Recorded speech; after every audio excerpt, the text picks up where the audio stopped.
ಎಲ್ರಿಗೂ ನಮಸ್ಕಾರ.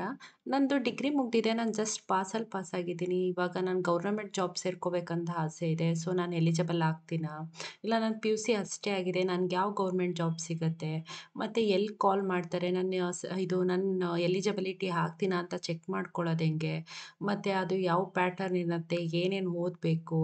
ಅದಕ್ಕೆ ಹೆಂಗೆಲ್ಲ ತಯಾರಿ ಮಾಡಬೇಕು? ಯಾವಾಗ ಕಾಲ್ ಮಾಡ್ತಾರೆ? ಯಾವಾಗ ಎಕ್ಸಾಮ್ ಇರುತ್ತೆ? ರಿಸಲ್ಟ್ಸ್ ಎಲ್ಲ ಚೆಕ್ ಮಾಡೋದು ಹೆಂಗೆ? ಈ ಥರ ತುಂಬ ಡೌಟ್ಸ್ ಇರುತ್ತೆ. ಸೊ, ಯಾರೆಲ್ಲ ಆಲ್ರೆಡಿ ಗೌರ್ನಮೆಂಟ್ ಫೀಲ್ಡಲ್ಲಿ ಇರ್ತಾರೆ, ಮತ್ತು ಆಲ್ರೆಡಿ ಗೌರ್ನಮೆಂಟ್ ಜಾಬ್ಸ್‌ಗೆ ಅಂತ ತಯಾರು ಮಾಡ್ತಾ ಇರ್ತಿರಲ್ಲ, ಅವ್ರಿಗೆಲ್ಲ ಈ ಇನ್ಫಾರ್ಮೇಷನ್ ಗೊತ್ತಿರುತ್ತೆ. ಸೊ, ಯಾರು ಇವಾಗ ಫೈನಲ್ ಇಯರಲ್ಲಿದ್ದು ಈ ಥರ ಯೋಚನೆ ಮಾಡ್ತಿರ್ತೀರಾ, ಇಲ್ಲ ಅಂದರೆ ಯಾರು ಗೌರ್ನಮೆಂಟ್ ಫೀಲ್ಡಲ್ಲಿ ಅವ್ರ ಮನೆಯವ್ರು ಇರಲ್ಲ, ಅವ್ರಿಗೆ ಇನ್ಫಾರ್ಮೇಷನ್ ಗೊತ್ತಿಲ್ಲ, ಅವ್ರಿಗೆ ಇದು ತುಂಬ ಹೆಲ್ಪ್‌ಫುಲ್ ಆಗುತ್ತೆ. ವಿಡಿಯೋ ಕೊನೆವರೆಗೂ ನೋಡಿ. ಇಷ್ಟ ಆದರೆ ಲೈಕ್ ಆ್ಯಂಡ್ ಸಬ್ಸ್ಕ್ರೈಬ್ ಮಾಡಿ.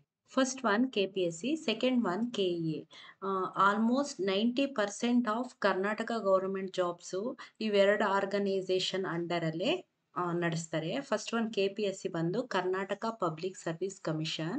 ಇದು ಬಂದು ಸಂವಿಧಾನದ ಅಡಿಯಲ್ಲಿ ಫೇರ್ ಆ್ಯಂಡ್ ಟ್ರಾನ್ಸ್ಪರೆಂಟ್ ಎಕ್ಸಾಮ್ಸ್ ನಡೆಯೋಕ್ಕೆ ಸಂವಿಧಾನದ ಅಡಿಯಲ್ಲೇ ಸ್ಥಾಪನೆ ಮಾಡ್ತಾರೆ. ಇದೊಂದು ಗೌರ್ನಮೆಂಟ್ ರಿಕ್ರೂಟ್ಮೆಂಟ್ ಆರ್ಗನೈಸೇಷನ್. ಇನ್ನೊಂದು second one KEA, Karnataka education authority.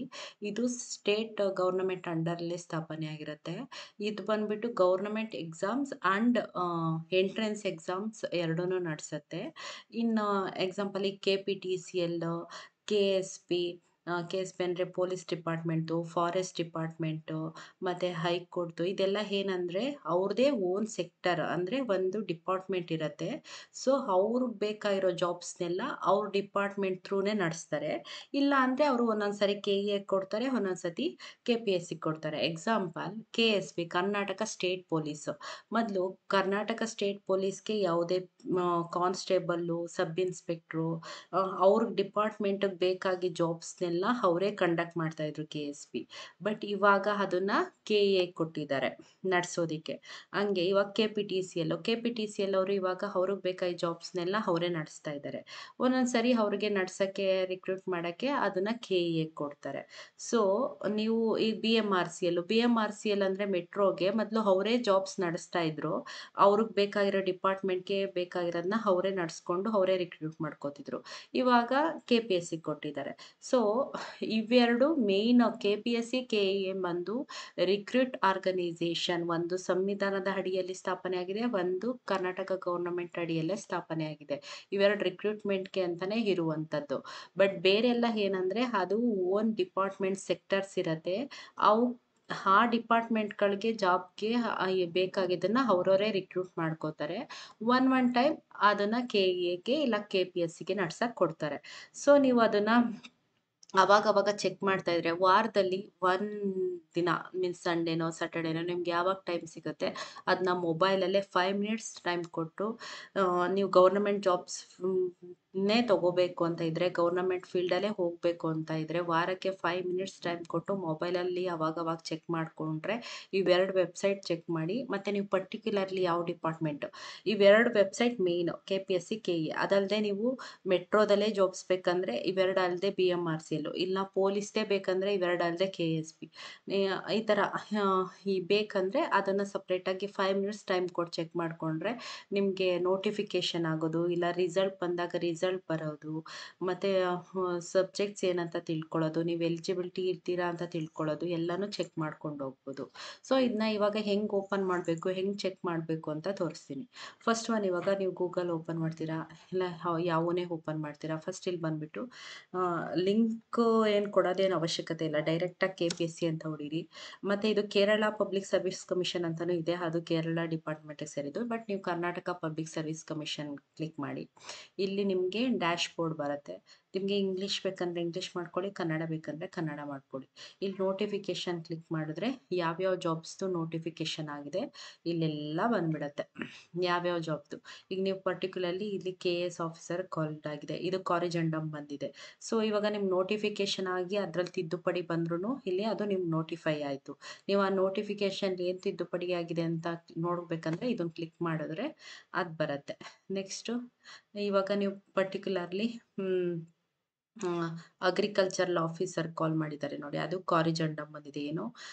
ಏನು ಕಾರಿಜಂಡಮ್ ಅಂದರೆ ಡೇಟ್ ಎಕ್ಸ್ಟೆಂಡ್ ಆಗಿರೋದು, ಇಲ್ಲ ಪೋಸ್ಟ್ ಆ್ಯಡ್ ಆಗಿರೋದು, ಆ ಥರ ನೋಟಿಫಿಕೇಶನ್ ಆಗಿದೆ.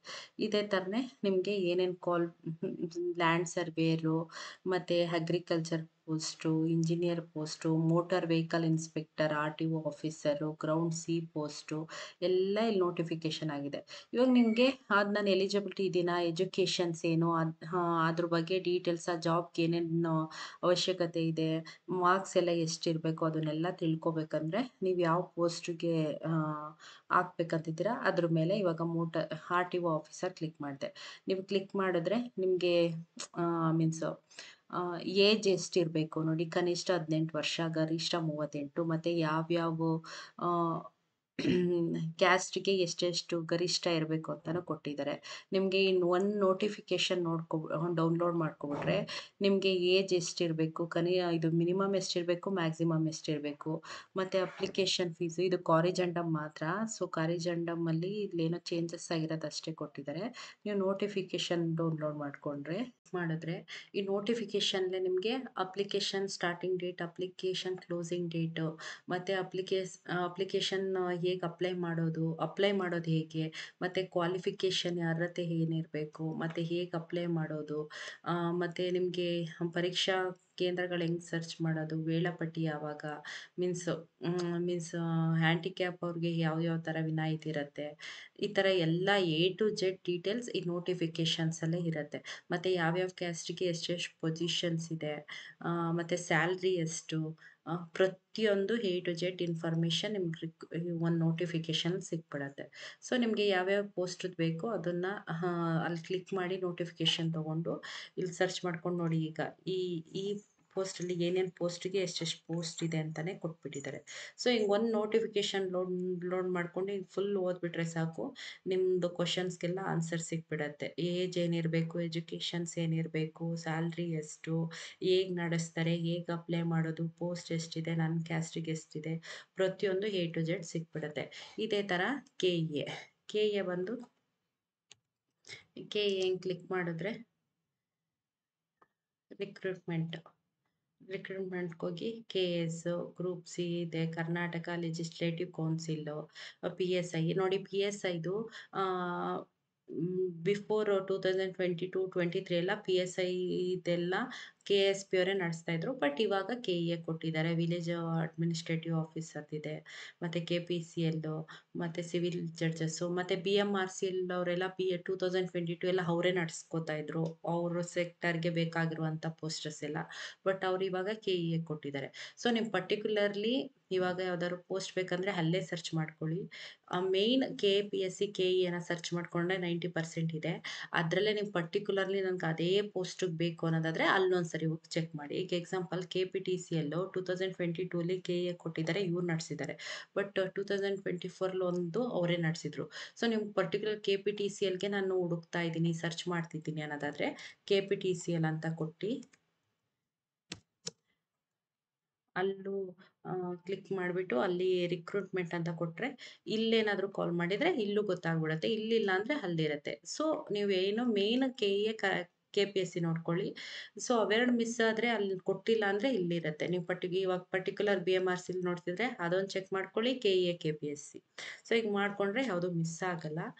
ಇದೇ ಥರನೇ ಸ್ಟೇಟ್ ಹೆಂಗಿದೆ ಹಾಗೇ ಸೆಂಟ್ರಲ್ಗೆ ಇವಾಗ ಇದು KPSC ಹೆಂಗೆ ಸ್ಟೇಟ್ ಗೌರ್ನಮೆಂಟ್ ಇದು ಆರ್ಗನೈಸೇಷನ್ ಇದೆಯಲ್ಲ, ರಿಕ್ರೂಟ್ಮೆಂಟ್ ಆರ್ಗನೈಸೇಷನ್, ಹಂಗೇನೆ UPSC ಬಂದ್ಬಿಟ್ಟು central government recruitment organisation. KPSC UPSC ಬಂದ್ಬಿಟ್ಟು ಸಂವಿಧಾನದ ಅಡಿಯಲ್ಲೇ ಎಸ್ಟಾಬ್ಲಿಷ್ಮೆಂಟ್ ಆಗಿರೋದು. ಸೊ ಈ KPSC ಹೆಂಗೆ KS ಆಫೀಸರ್ನ ಇದು ಮಾಡುತ್ತೆ, ಹಾಗೆ UPSC ಬಂದ್ಬಿಟ್ಟು IAS ಆಫೀಸರ್ನ ರಿಕ್ರೂಟ್ ಮಾಡೋದು. ಸೊ ಅಲ್ಲೂ ಸರ್ಚ್ ಮಾಡೋಕ್ಕೆ UPSC ಅಂತ ಕ್ಲಿಕ್ ಮಾಡಿ ಡೈರೆಕ್ಟ್ ಇಲ್ಲಾದರೂ ಹೋಗ್ಬಿಟ್ಟು ರಿಕ್ರೂಟ್ಮೆಂಟ್ ಕೊಡಿ, ಇಲ್ಲ ಡೈರೆಕ್ಟ್ ರಿಕ್ರೂಟ್ಮೆಂಟ್ ಕೊಟ್ಟರೆ ನಿಮ್ಗೆ ಯಾವ ಜಾಬಸ್ ಬೇಕೋ ಅಲ್ಲಿ ತೋರಿಸುತ್ತೆ. ಅಡ್ವರ್ಟೈಸ್ಮೆಂಟ್ ಅಂದರೆ ಸೇಮ್ ಆಸ್ ನೋಟಿಫಿಕೇಷನ್. ಕ್ಲಿಕ್ ಮಾಡಿ ಯಾವ್ದಾದ್ರು ನೋಟಿಫಿಕೇಷನ್ ಆಗೋದು ಇಲ್ಲಿ ಕ್ಲಿಕ್ ಆಗುತ್ತೆ. ಇದನ್ನು ಕ್ಲಿಕ್ ಮಾಡಿದ್ರೆ ನೋಟಿಫಿಕೇಷನ್ದು ಏನೇನು ಡೀಟೇಲ್ಸ್ ಇದೆ, ಎಜುಕೇಷನ್ಸು, ಕ್ವಾಲಿಫಿಕೇಷನ್ಸು, ಟ್ರೈನಿಂಗು ಎಲ್ಲ ಡೀಟೇಲ್ಸ್ ಇಲ್ಲಿ ಸಿಗುತ್ತೆ. ಇದೇ ಥರನೇ ಸೆಂಟ್ರಲ್ ಗೌರ್ನಮೆಂಟಲ್ಲಿ UPSC ಅಲ್ಲದೆ SSC, staff selection commission, and RRB, railway department, ಈ ಥರ ಎಕ್ಸಾಮ್ಸ್ ಕಾಲ್ ಮಾಡೋದು. ಸೊ, ಈ ವಿಡಿಯೋ ನಿಮ್ಗೆ ಇಷ್ಟ ಆದರೆ ಲೈಕ್ ಆ್ಯಂಡ್ ಸಬ್ಸ್ಕ್ರೈಬ್ ಮಾಡಿ. ಈ ವಿಡಿಯೋ ಹೆಲ್ಪ್ ಆಗಿದೆ ಅಂತ ಅನ್ಕೋತೀನಿ. Thank you.